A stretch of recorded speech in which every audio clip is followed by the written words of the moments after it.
world remembers the moonwalk, the black jacket, the white socks, the glove catching the stage light, the fedora pulled low. The crowd at Motown 25 rising like they'd just seen something they couldn't explain. But Michael Jackson didn't walk off that stage thinking he'd made history. He walked off thinking about the part he hadn't held long enough. That was Michael. Millions could see perfection, and he'd still hear the one beat that slipped away. The audience saw the smoothest backward glide they'd ever seen on television. Michael saw the toe stand he wanted to stretch a little longer. Then the phone rang.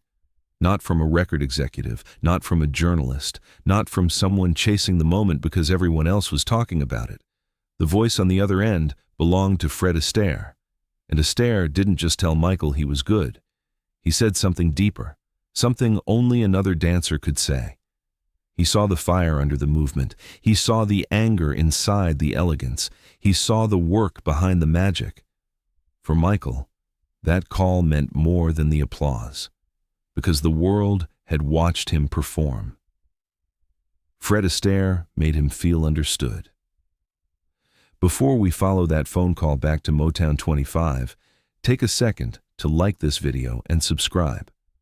This channel is for the moments people think they already know: the glove, the fedora, the moonwalk, the interviews, the stage lights, and the deeper truth sitting quietly behind them. Because by the end of this story, you'll understand why Fred Astaire's call wasn't just a compliment. For Michael, it reached a place the standing ovation never could.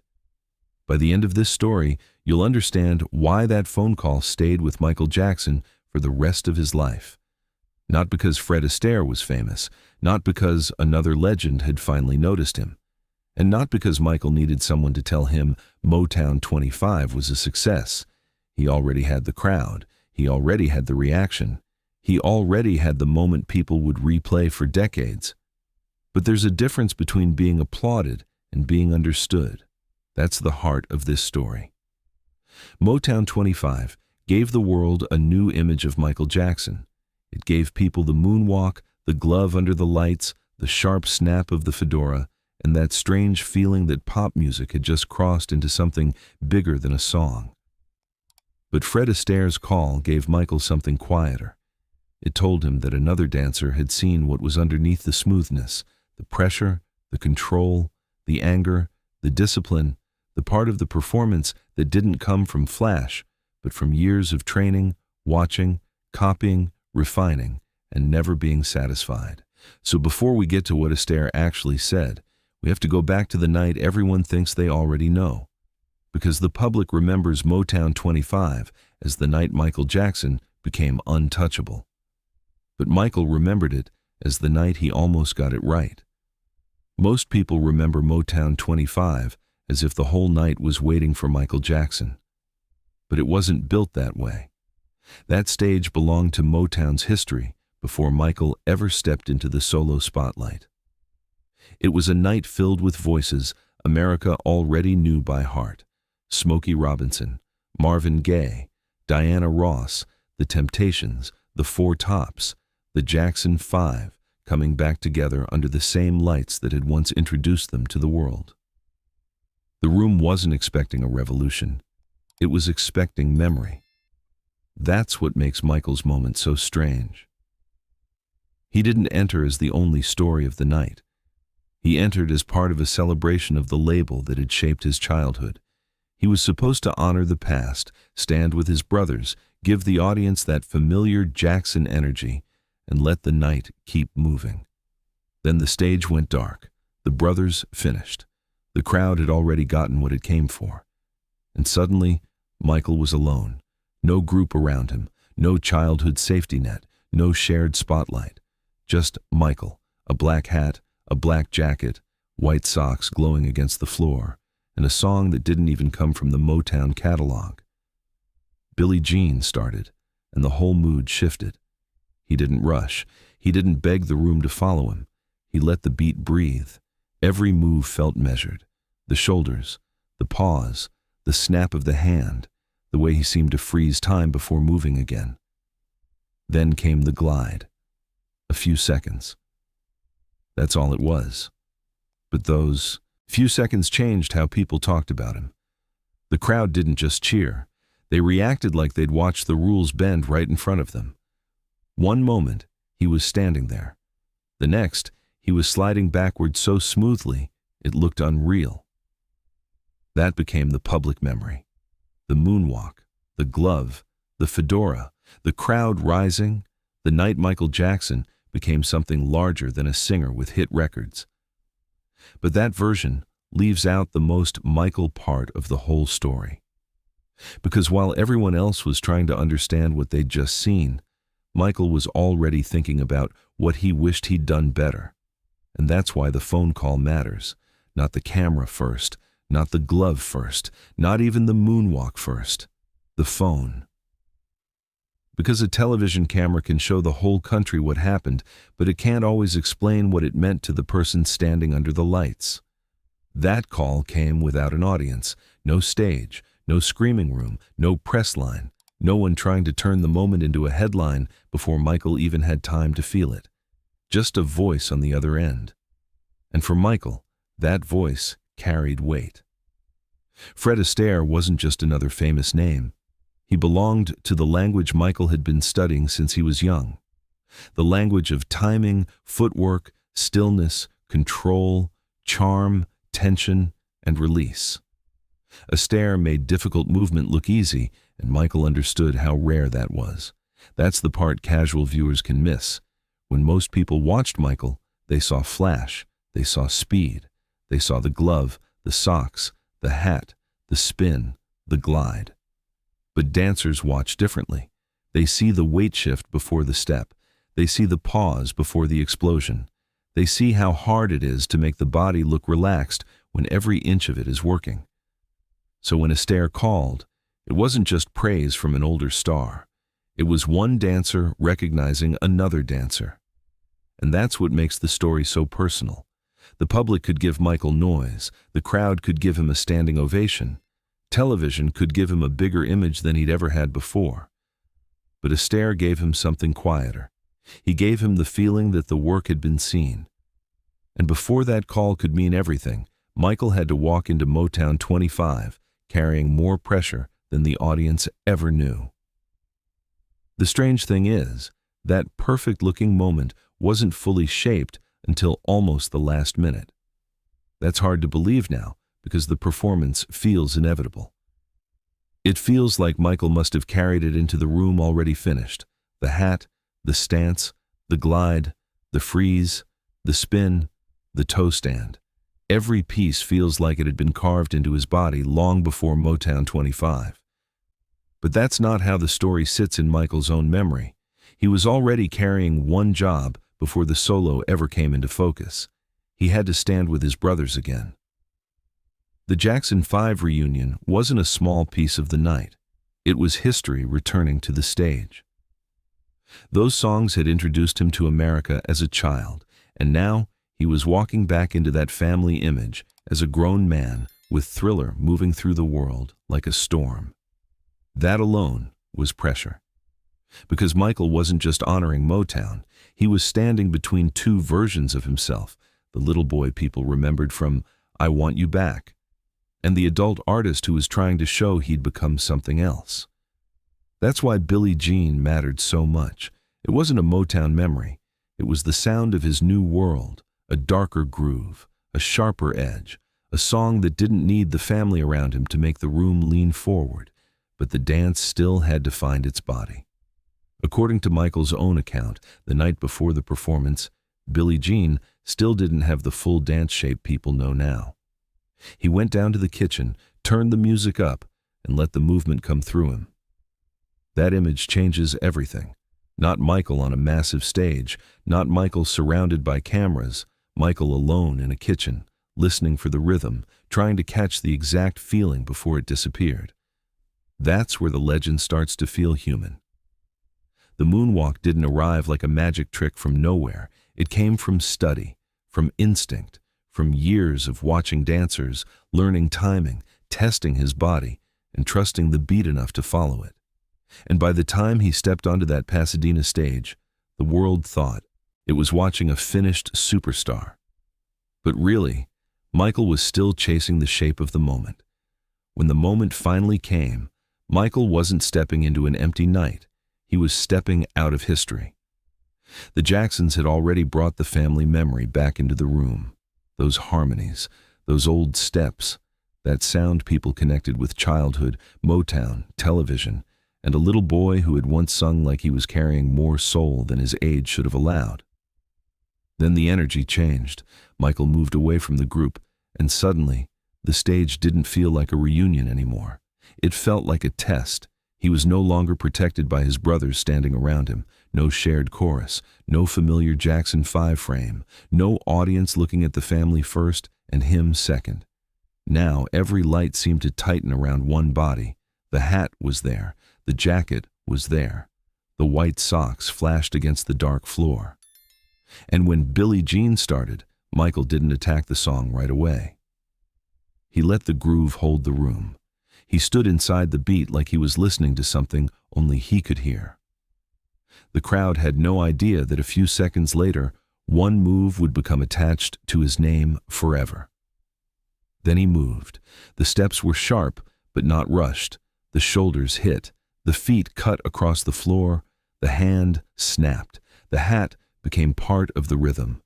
Every pause made the next move feel bigger.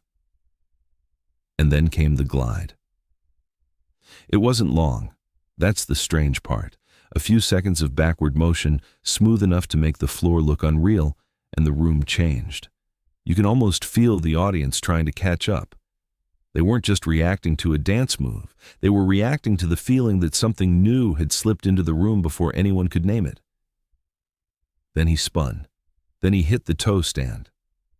And that's where Michael's memory splits away from the crowd's memory.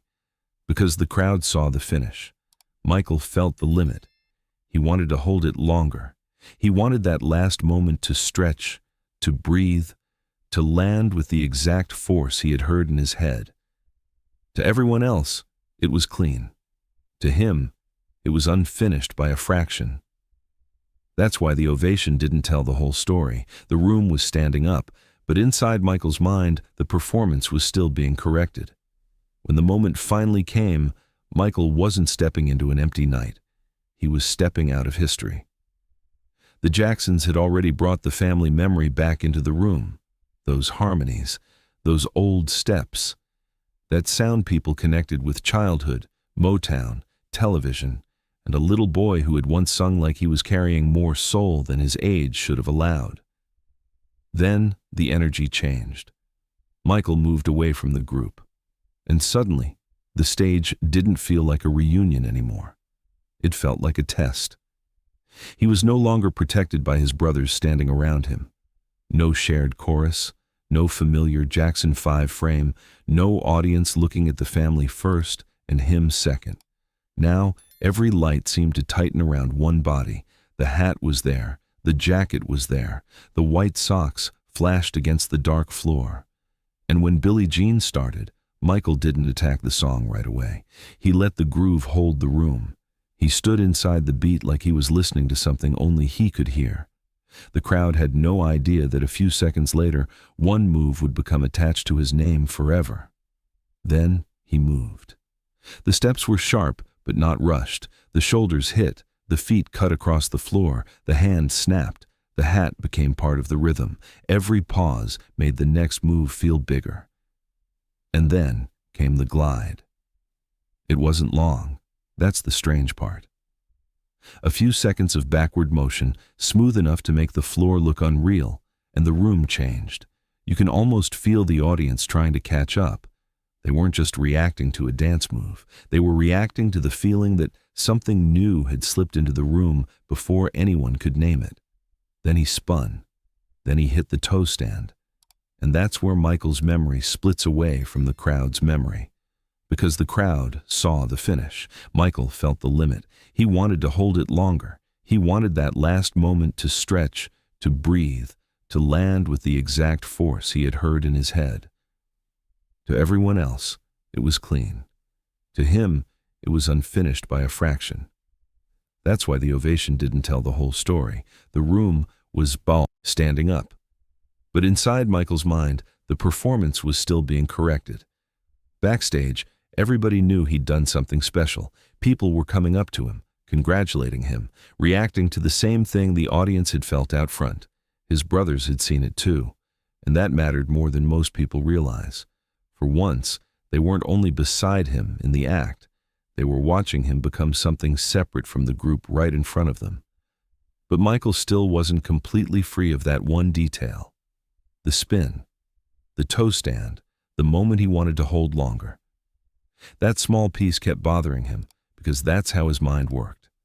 He didn't measure the performance only by the reaction. He measured it against the version he'd pictured before he stepped into the light. And if the real thing didn't fully match that picture, even by a little, he felt it. Then a boy came up to him. He was young, dressed formally, looking at Michael with the kind of honesty adults can't fake. No industry language, no careful compliment, no polished line from someone who wanted to be part of the moment.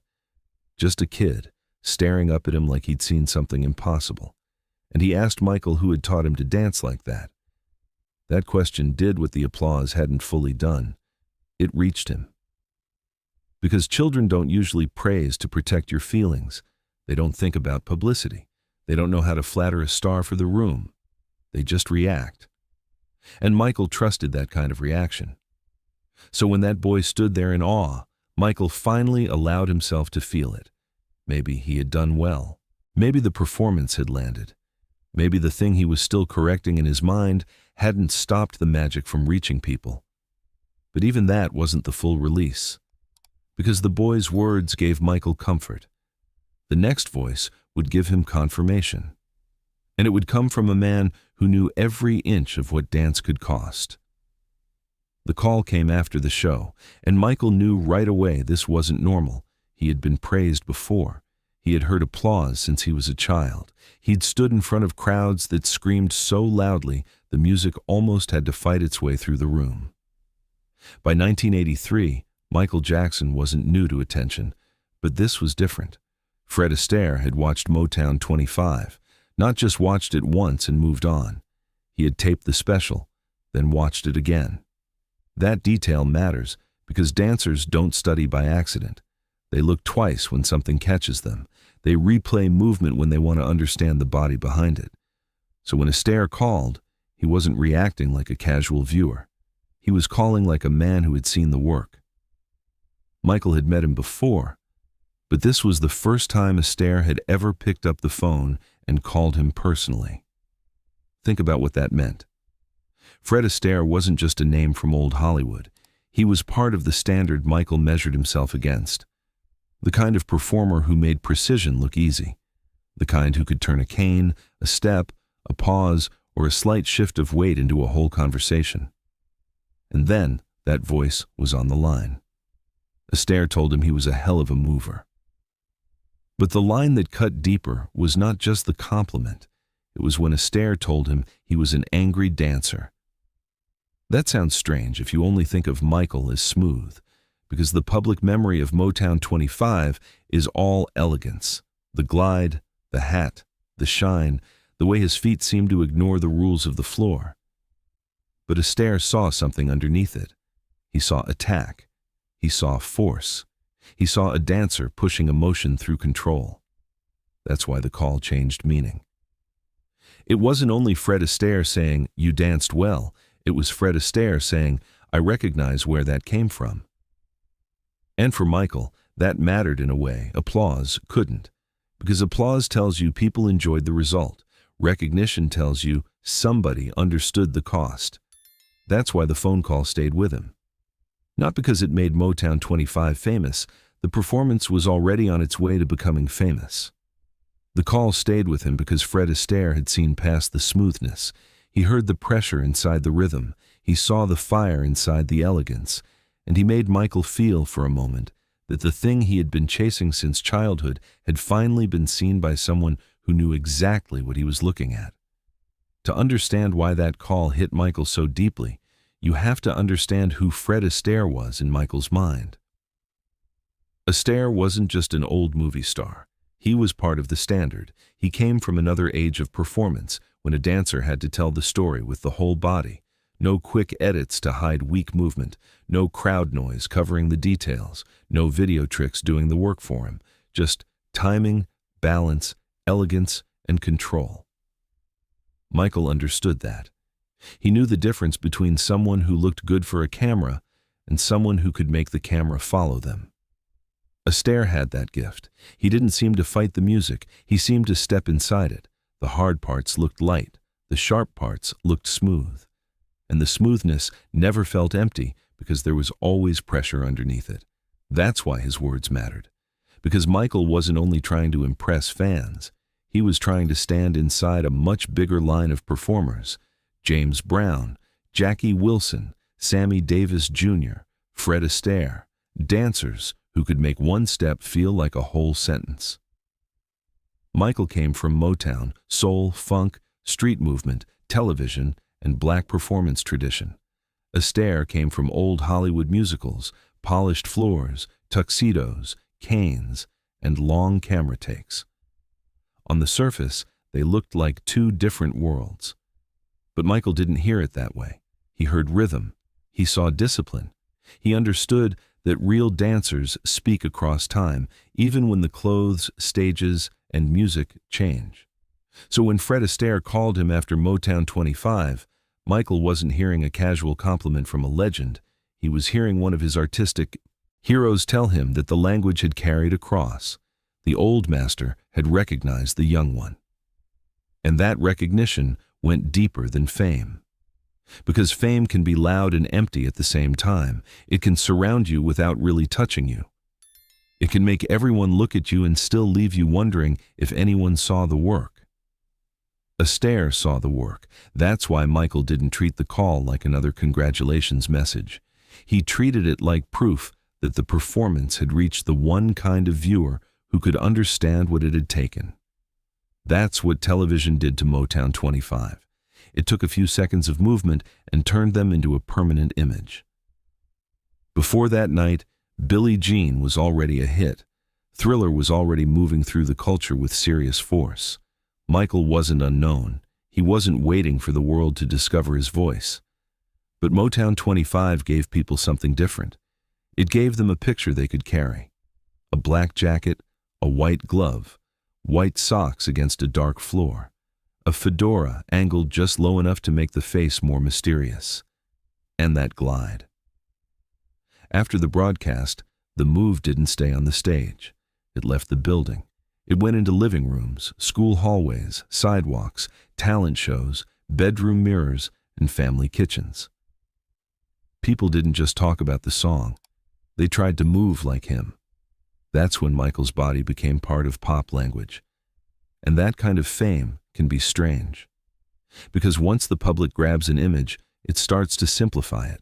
The moonwalk became the moment. The glove became the symbol. The fedora became the shape people remembered. A whole performance, a whole lifetime of study got compressed into a few images the world could replay easily. But the phone call did the opposite. Television made the moment larger. Fred Astaire made it smaller in the best way. He brought it back down from a national memory to one dancer speaking to another. No screaming crowd, no replay machine, no whole country trying to copy the move before understanding it. Just recognition. That's why the call matters more as the story goes on. It wasn't part of the public noise around Motown 25. It cut through that noise. Millions saw the glide. Millions remembered the glove. Millions understood that something had shifted. But one man heard something inside the movement that most people didn't have the language to name. And once Michael heard that, Motown 25 stopped being only a television moment. It became a private confirmation. And the respect didn't end with that one phone call. That's the part that makes the story even stronger. Because after Motown 25, Fred Astaire didn't just become a name Michael could mention in interviews. He became living proof that the old language of dance had heard the new one. Later, Astaire invited Michael to his home. Think about that for a second. The man Michael had studied from a distance was no longer just a figure on film, no longer just a standard from another age, no longer just the elegant dancer in black and white clips moving with a cane, a hat, or a partner across a polished floor. Now, Michael was standing close enough to show him the move. The moonwalk. The step that America had just tried to understand from its living rooms was now being taught quietly, away from the cameras, by Michael Jackson to Fred Astaire and Hermes Pan. That reversal says everything. Because Motown 25 made Michael look like the student who had finally stepped into his own light. But that private moment made him something else. It made him part of the line. He wasn't just borrowing from the dancers before him. He was adding something they wanted to learn, and that's why Astaire's praise carried so much weight. It wasn't empty celebrity kindness. It wasn't a polite call from an older star trying to be nice to the new one. Astaire watched the body. He listened to the rhythm. He recognized the attack inside Michael's movement. He understood that smooth doesn't always mean soft. Sometimes smooth is what happens after years of pressure have been trained into control. That's what Michael did at Motown 25. He made the hard parts look clean. He made force look elegant. He made tension look musical. And for most viewers, that was enough. They didn't need to know how it worked. They just needed to feel it. But Astaire knew. That's what separates applause from witness. The crowd reacted to the magic. Astaire recognized the method. And once that happened, the phone call was no longer just one beautiful memory after a famous performance. It became confirmation that Michael hadn't only impressed the world, he'd reached the dancers who came before him. That's where the public memory and Michael's memory start to separate. The public remembered the picture, the glove, the fedora, the jacket, the white socks, the backward glide. Those images became so powerful that they almost swallowed the human moment behind them. People remembered where they were when they first saw it. They remembered trying to copy the move. They remembered the feeling that Michael had stepped out of one version of fame and into another. And all of that was real. But it wasn't the whole thing. Because Michael didn't only carry the memory of the crowd, he carried the pressure before the song started. He carried the old family history on that stage. He carried the risk of stepping away from his brothers in front of the same audience that had once known him as the little boy from the Jackson 5. He carried the kitchen rehearsal. He carried the toe stand he wanted to hold longer. He carried the young boy's question backstage. And then he carried Fred Astaire's voice. That's what makes the story so different from the way people usually tell it. Motown 25 wasn't just the night Michael Jackson showed the world a new move. It was the night the world gave him applause, but one artist gave him recognition. There's a big difference. Applause can be loud. Recognition is exact. Applause says, "We loved it." Recognition says, "I know what I just saw." And for Michael, that mattered because he wasn't only trying to be famous, he was trying to be excellent. He was trying to build something that could stand beside the performers he had studied, admired, and measured himself against. That's why Fred Astaire's words didn't fade into the noise. The crowd made the moment famous. Astaire made it personal. And when Michael looked back on that night, the phone call stood beside the moonwalk as something even deeper than a career breakthrough. It was proof that the work had reached the right witness, so maybe the real trophy from Motown 25 wasn't the standing ovation. Maybe it wasn't the moment the crowd rose. Maybe it wasn't even the first time millions of people watched Michael Jackson glide backward and realized they'd just seen something they were going to remember for the rest of their lives. Maybe the real trophy was that phone call, because trophies sit on shelves. Applause fades into the room. Ratings become numbers. Headlines get replaced by newer headlines.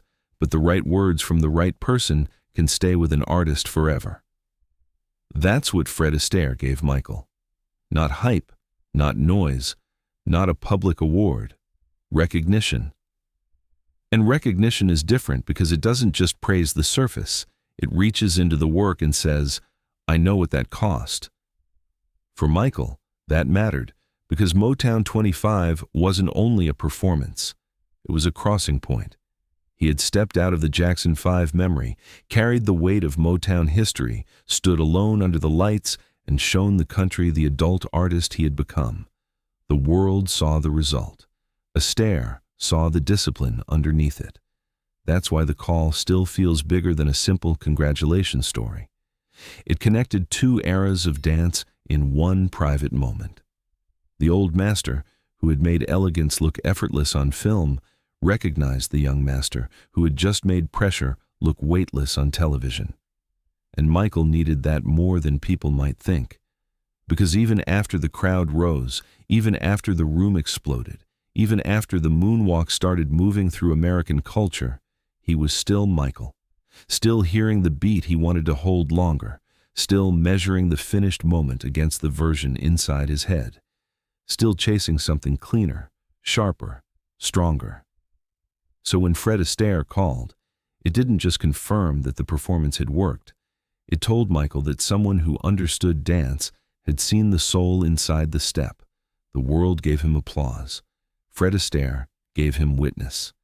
And for Michael Jackson, that may have been the part of Motown 25 that lasted the longest. So when we go back to Motown 25 now, maybe we should see it a little differently.